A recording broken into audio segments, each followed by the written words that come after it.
Assalamualaikum warahmatullahi wabarakatuh. Ini hari ini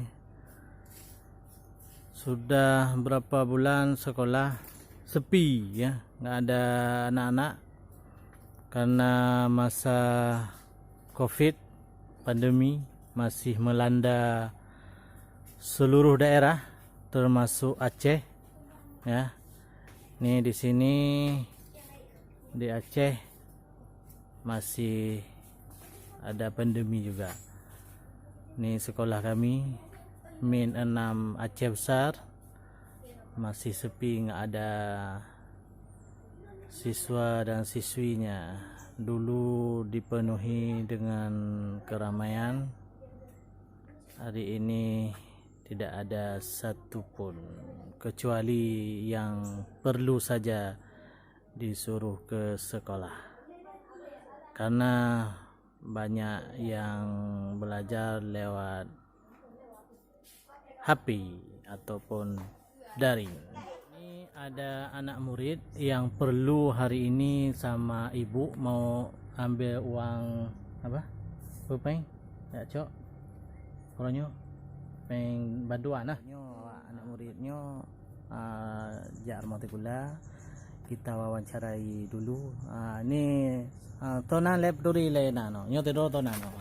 Saya Maula Zakwan Faya. Nyo Saya Alif Tiha. Kiban selama di rumah,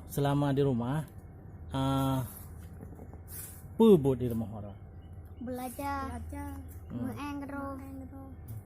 To gala nyo tefaya le. To gala ajak kuliah di rumah. Mengajak kuliah. Pakai. Karena bisa membahagiakan orang tua waktu sukses.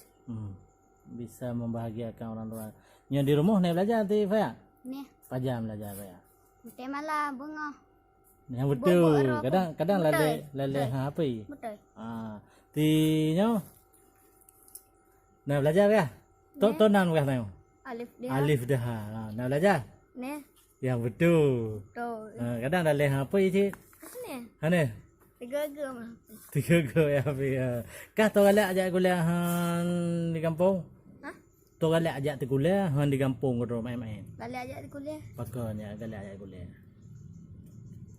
Juga le. Beta yang bayar pakar. Pakar galak ajak kuliah. Lengon.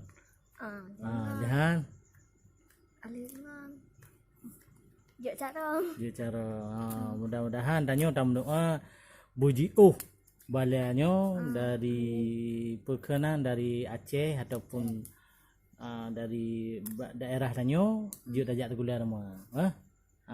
Kamu ho? Dia ti Alif belajar pajang-pajang je yang ti nyo dia pegah bunga malam nak cik nyo kah pajang. Malam nyorol lirak ni mek.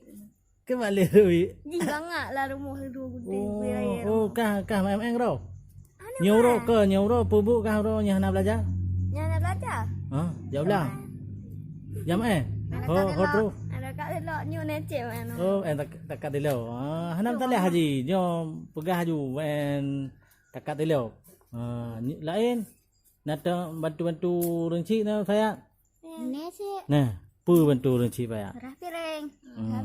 Yang murah mam dah apa. Cuma harus cepoi. Betul masuk. Beres. Cuma pesan-pesan ke ngon mandum yang pri tu kuliah apa pesan dari Payan ke ngon yang nonton no. Sehat mandum. Nya Alif. Sehat mandum. Tamu ngaji. Menambah nah. Mudah-mudahan yang kenyan hai sahabat yang nonton nyo awak adik-adik anak murid bapak kabosan di kampung. Mudah-mudahan dalam berdoa puji bala yang tanyo rasakan selamanya. Jangan lupa di subscribe, di like dan di komen. Assalamualaikum tak boleh. Assalamualaikum. Waalaikumsalam warahmatullahi wabarakatuh.